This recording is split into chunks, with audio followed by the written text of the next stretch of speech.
একটি গুরুত্বপূর্ণ ভিডিওতে সকলকে স্বাগত জানাই। তো যোগ দিবস সংক্রান্ত যে অর্ডার কপি সেটা চলে এসেছে। যারা আমাদের আগের ভিডিও দেখেননি আমাদের চ্যানেলে বা আমাদের পেজে গিয়ে আগের ভিডিও দেখতে পারেন।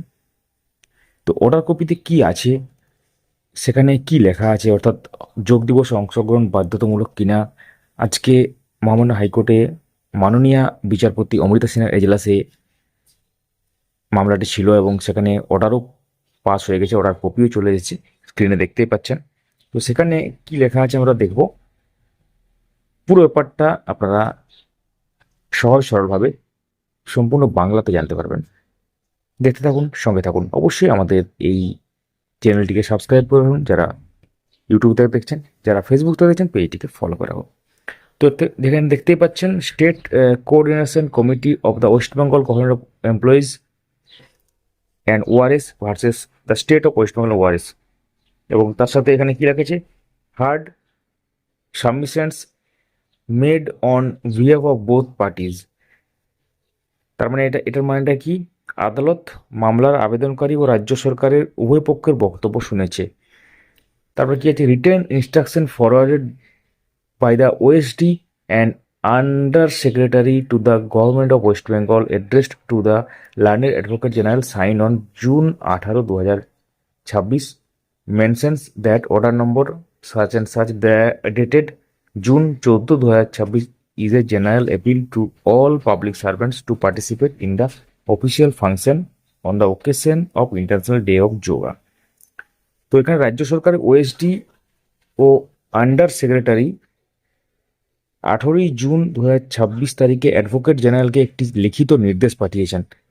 সেখানে বলা হয়েছে 14 জুন 2026, অর্থাৎ যে অর্ডার নম্বরটা, এবং এই আদেশটি শুধুমাত্র একটি সাধারণ আহ্বান বা general appeal.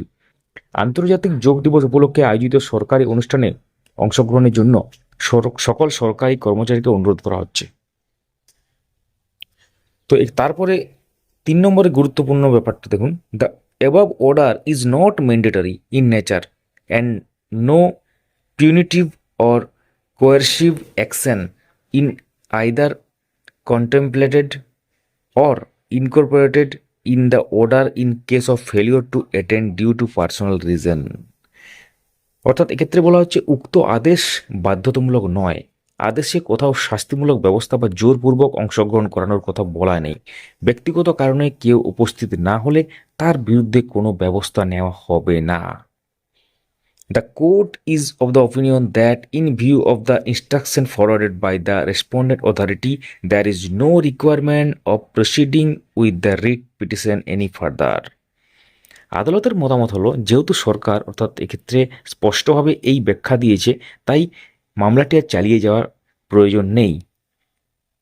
The same stands disposed of, মামলাটি নিষ্পত্তি করা হলো। তারপর কি আছে, parties to act on the basis of the server copy of this order duly downloaded from the official website of this court. আদালতের ওয়েবসাইট থেকে ডাউনলোড করা আদেশের কপির ভিত্তিতে সংশ্লিষ্ট পক্ষগুলি প্রয়োজনীয় ব্যবস্থা নিতে পারবে। অর্থাৎ এরপরে হয়তো নতুন বা গুরুত্বপূর্ণ একটি অর্ডার আসবে এই মহামান্য হাইকোর্টের অর্ডারের সাপেক্ষে বা এই অর্ডারকে মান্যতা দিয়ে হয়তো আসবে, এবং সেক্ষেত্রে আমরা দেখতে পাবো।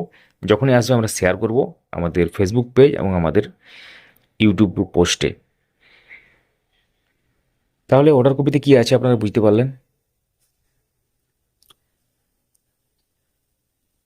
এই ভিডিওতে এই পর্যন্তই। ভিডিওটি লাইক করুন, সবার সাথে শেয়ার করুন, মূল্যবান মতামত কমেন্টে জানাতে ভুলবেন না। Thank you so much for watching.